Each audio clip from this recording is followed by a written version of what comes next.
Welcome back to the shipyard. Today we are taking a look at the IKS Gr'oth. That's right, the D7 from Wave 0. We're going way back in time. So, this is a 3-1-3-2 18-point ship. And yes, you can make arguments that Klingon D7s didn't have shields and this should be like a 5-hole, no shield ship, but is what it is. You get evade, target lock, battle stations, no cloak, no scan. I find it interesting for Klingons. It's one of the very few Klingon ships that actually gets battle stations. That gives it some advantages. Not all the advantages in the world, but hey, it's a thing. You also get a tech, weapon, and crew slot on this, which is a good slot diversity, and one that will come in handy as we'll see with the upgrades. The named ability is each time you defend against a ship at range 1, roll 1 extra defense die. That's hopefully countering their extra attack die, though not entirely, so it's one that's set up to help you out a little bit. Overall, it's 18 points. It's a nice swarm ship, but more often than not, I'm probably taking the generic. You lose a tech slot, you lose a shield, you save 2 points. That named ability isn't the thing that's keeping you alive most of the time. Klingons like to engage at range 3 and 2 anyways, so there's not a lot of loss, though I will say that getting a ship in at range 1 4 dice with battle stations is quite nice, especially if you put a captain like Worf on this. The maneuver dial here is basically a Klingon maneuver dial.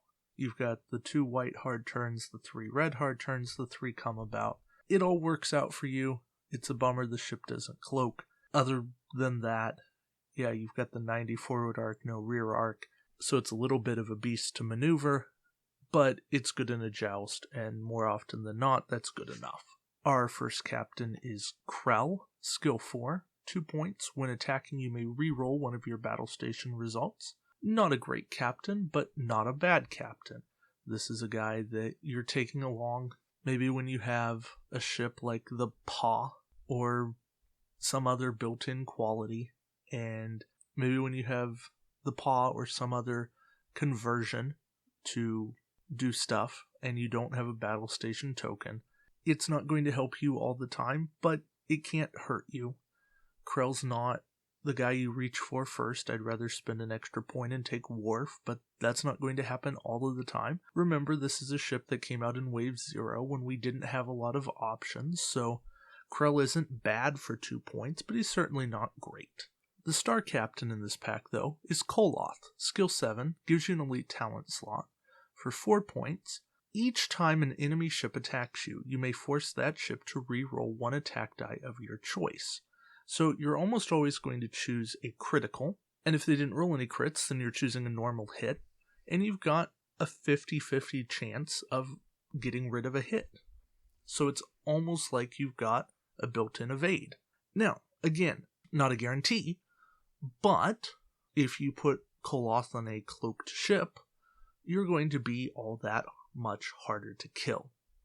And anytime you do that, you've got some decent survivability, and that's a good thing. So, Koloth is really good because he is just a passive ability. And while he's a little pricey, and he doesn't help you with your offense, I think that he's good because he's going to keep you in the fight. A lot of people are overlooking him, and somewhat rightfully so. But in like a triple Klingon fleet, or a Klingon swarm fleet with 4 captains, Koloth can be your 3rd or 4th guy. And he doesn't have to be, but he certainly doesn't hurt. So give Koloth a look. He's certainly not a bad choice, and see what works for you. Our elite talent is Sabotage. Action, discard this upgrade to target a ship at range 1 to 2 that is not cloaked, has no active shields. Discard 1 weapon or tech upgrade on the target ship. Now, as we'll see, a lot of these are better in light of projected stasis field. But Sabotage is one that I actually like if you can make the conditions happen. Being able to just discard weapons or tech cards, especially in what we see today with a lot of secondary weapons actually seeing some play. Mag charges, upgraded phasers, Type 8 phasers, dorsal phaser arrays, anything that gives you a rear arc or 180 firing, or 360 firing, torpedoes on small ships. Secondary weapons are a thing, and there's some decent tech cards out there too, so sabotage would not be a terrible talent to actually consider. So we're going to skip and actually talk about projected stasis field now. It's a 5-point tech, non-unique action. If your ship is not cloaked, disable all of your remaining shields and discard this upgrade to target a ship at range 1 to 2.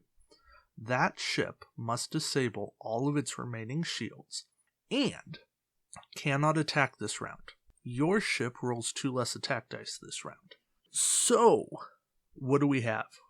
We have a card that, for an action, will take down shields, which is great against a lot of ships that build up shields, messes with improved deflector screens, messes with Voyager with a lot of shields, messes with all that new shield tech that came on the Delta Flyer, messes with Borg ships, cuts their survivability in half, lets you get crits into them right now. If you don't kill them, their shields come back, but your goal is to kill them this round. Focus fire and take them out. But if your first ship does projected stasis field, then all future ships can actually do all of those actions that say, target a ship that isn't cloaked and has no active shields. If you do that, now you can really mess with them. And even if you don't get to kill them, now their ship is hurt. And that is going to help you out in the long run. So, projected stasis field. If you haven't heard about it, take a look at it. If you have heard about it, take another look at it. If you're not running it, and you're having a problem taking out people's shields, run projected stasis field. And trust me, it's worth the 5 points. You will do better with it. Alright, moving on to the weapons. We get Magnetic Pulse, 4 dice, range 2 to 3. Disable this card in 1 active shield. Each critical hit that would damage an opponent's shields instead does a normal hit to the opponent's hull. Now, that's pretty good. It's situational, and you have no control over that, but you put it on a Samra that normally rolls 2 attack dice, or the Gr'oth that normally rolls 3, and this is an improvement. Again, it's not amazing, but it's okay. For 4 points, it's not going to break the bank, and it gives you kind of a cool ability. We also have photon torpedoes, but they're photon torpedoes, so why bother?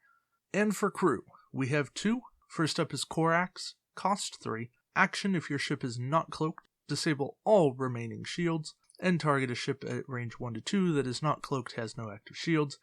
Discard Corax and any 2 crew upgrades of your choice on the target ship. This would be a great way to mess with Avenger, NX, Bajoran Interceptor builds. Also nice with projected stasis field like we've talked about. Crew run rampant, and you can do some stuff to mess with them, so Corax is maybe somebody to look at. I wouldn't say that you have to run him, but something to think about. And lastly, Cyrano Jones. Independent crew. So this had people scratching their heads early on and going, wait, why is Cyrano Jones around? He's independent. What do we put him on? Well, anything you want, really. Not Klingon, though. So his named ability. You begin the game with 1 Tribble token beside your ship card. Well, that's great. What do Tribbles do? During the in phase, you add 1 Tribble token, if your ship already has one. If your ship has 1 to 3 Tribble tokens, you get an extra attack die and an extra defense die. If your ship has any Klingon captain or crew, you get nothing. If your ship has 4 or 5 Tribble tokens, there's no effect. And if your ship has 6 or more Tribble tokens, you roll 1 less attack die and 1 less defense die, or 2 and 2 if you have Klingon captains or crew. You also get an extra action. If your ship is not cloaked, you can disable all of your remaining shields, target a ship at range 1 to 2 that isn't cloaked and has no active shields, and place any number of your Tribble tokens beside the target ship's ship card. And you can't transfer any Tribble token that you received this round, which isn't a problem because you're getting it at the end phase and you're good. Basically, it means you can't beam and then beam over, so you can't chain Tribbles, or no beam backs. Tribbles are fun. Cyrano Jones is great discard fodder. The trick to Tribbles is that you have to be very careful with them. They are terrible in a prolonged game. And I actually lost an OP because the tournament went into that 6+ round. And we were basically evenly matched. And then the Tribbles hit, and I lost firepower. And it just didn't work for me. So it happens, and you learn from that. And I've yet to run Tribbles since, but that's because I just haven't had the build for them. Tribbles were better before the 50-point rule. So yeah, still, Tribbles are great fun. Lots of fun in mission play, because a lot of missions put you on a clock anyways. But they're also really good on small boards because you're engaging right away, and you're going to have more time at those early rounds. So you'll get the best bang for your buck. And also any kind of scenario where shields go down, because then you can beam Tribbles over to your opponent and then they're in a world of hurt. And that's just good fun. The Gr'oth, overall, an interesting pack. The named ship doesn't blow you away. And the generic isn't worth having tons and tons of. Koloth is a good captain. I really think that he's there. And Projected Stasis Field is an amazing card. So this pack is still very relevant and very purchasable for 2 cards, for Projected Stasis Field and Koloth. Sabotage is not a bad talent to have. It gives you a nice option. But that's about it. So this is one of those packs that has a couple of good options. I think you're fine if you own one. If you really want the double Projected Stasis Field, then I'd recommend talking to a friend or somebody at your venue to borrow one, because I don't think that you need to buy 2 or 3 or 4 of these. I bought 2 and I'm perfectly happy with that.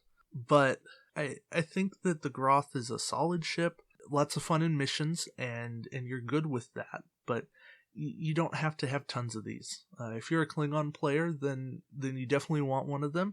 If you play Unlimited, I think you'd still want one for the fun of Tribbles and Projected Stasis Field. So my advice, go buy one.